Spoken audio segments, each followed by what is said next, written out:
Magandang araw! I hope everyone who's watching this video is safe, healthy, and happy. Now, this presentation is about phenols. So, a phenol is either a class of organic compounds or a specific organic compound. So, this is the structure of phenol, the specific organic compound. So, phenols are the organic compounds containing a benzene ring. So, this is the benzene ring bonded to a hydroxyl group. Phenols are also called carbolic acids. And it consists of two parts, the aryl group and the hydroxyl group. So, the aryl group is the aromatic hydrocarbon part minus a hydrogen. So, recall when we have alkanes and when we remove a hydrogen from an alkane, the remaining hydrocarbon group is called alkyl. Sa alkanes naman, ang tawag alkenyl. Sa alkynes, ang tawag ay alkenyl. So, sa aromatic hydrocarbon, ang tawag ay aryl. So, yung arenes, no? Specifically arenes. Pag tinanggalan mo ng hydrogen, ang tawag sa kanila ay aryl group. So, a phenol can be mono or polyhydric phenols depending on the number of hydroxyl groups attached to the aryl group. Now, another definition of phenol, as I mentioned earlier, is a specific compound. No? So, C6H5OH. So, this is the structure of the specific organic compound phenol. So, this is what I was mentioning earlier. So, these are examples of monocyclic phenols. So, we have toluene, orthoxylene, ethylbenzene, styrene. We also have polycyclic, pwedeng linear, no? Linear fused.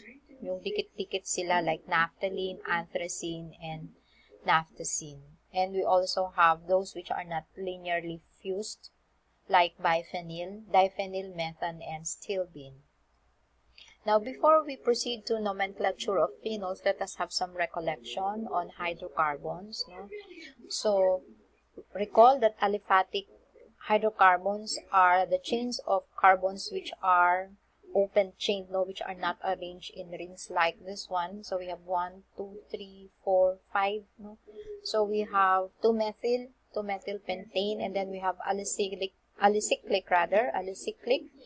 where carbon chains form rings like cyclobutane, and we have the aromatic hydrocarbons which contain 6-membered rings into which are fitted the carbon-carbon double bonds.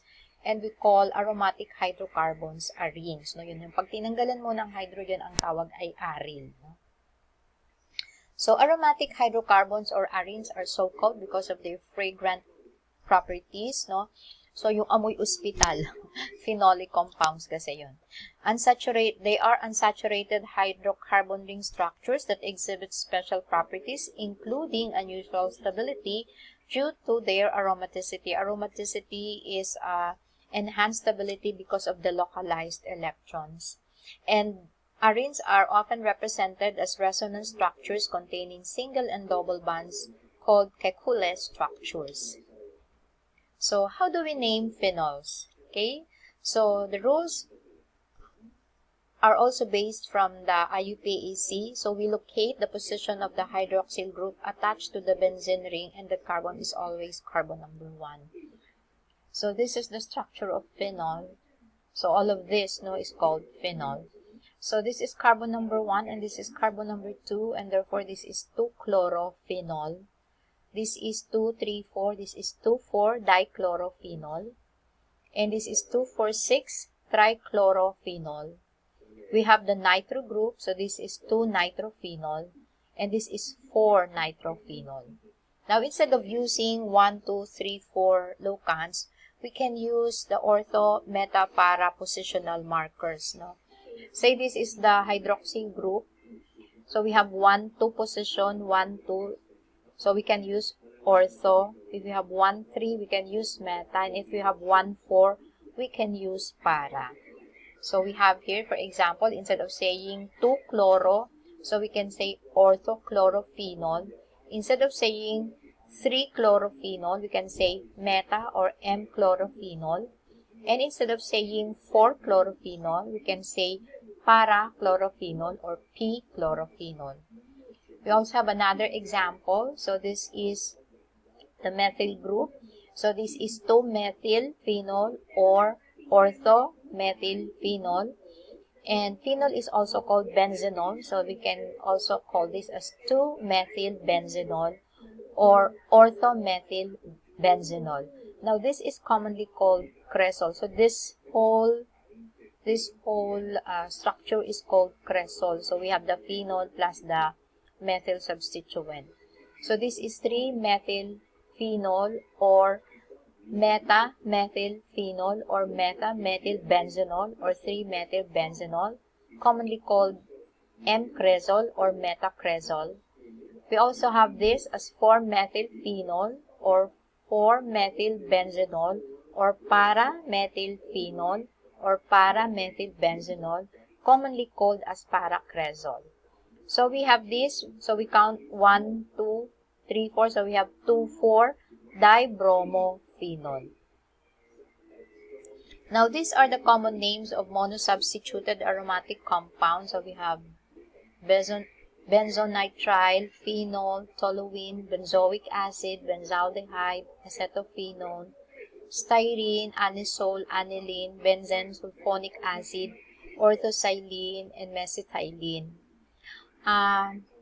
May ibig sabihin yung mga red na to, no? Itong mga pula na to, sila lang ang pwedeng gamitin as base, no?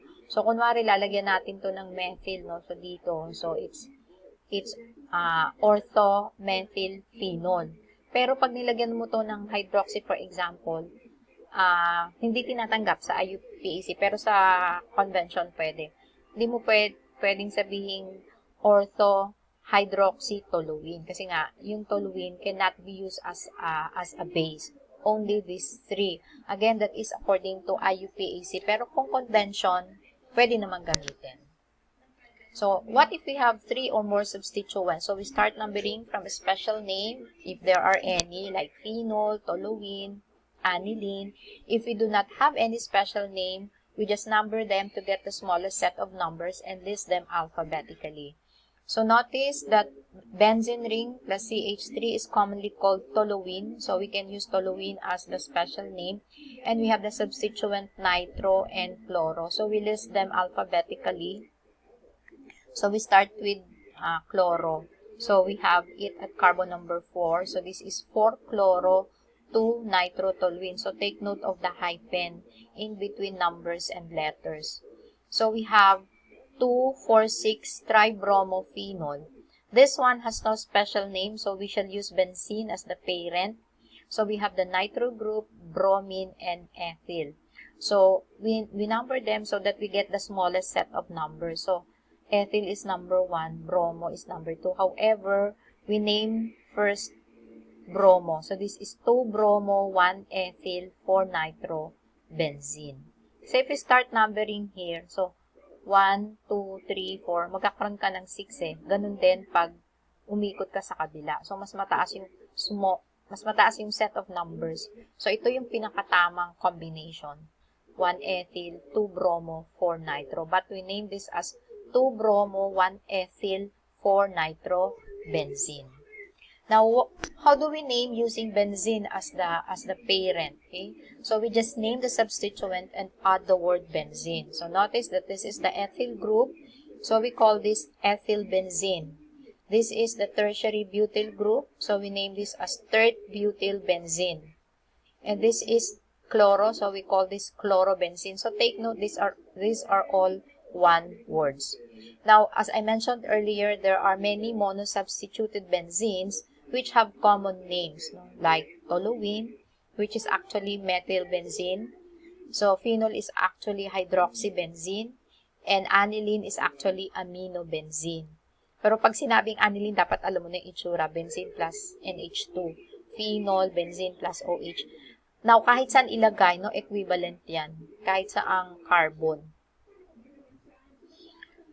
Okay, so another example of naming aromatic compounds using benzene as base. So if we use benzene as the parent, so we have the substituent chloro and hydroxy. So we label them using the alphabet. So carbon number 1 is where chloro is attached and hydroxy is carbon number 3. So this is named as 1-chloro-3-hydroxybenzene. So, yung mas mataas yung number, nakadikit siya, no, one word dun sa benzene. So, this is also called, using the common name phenol, 3-chlorophenol or metachlorophenol. So, kahit alin dyan, acceptable sa IUPAC.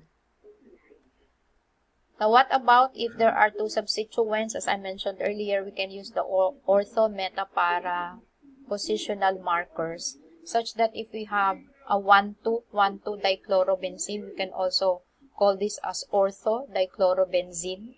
If we have 1-bromo, 1-bromo, 1,2,3, 1-bromo, 3-isopropylbenzene, so 1,3, 1,3 positional marker. So we can say that this is meta-bromo-isopropylbenzene.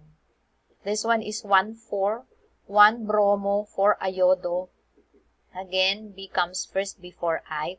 Or we can use the para position to, so this can be called as para-bromo-iodo-benzene.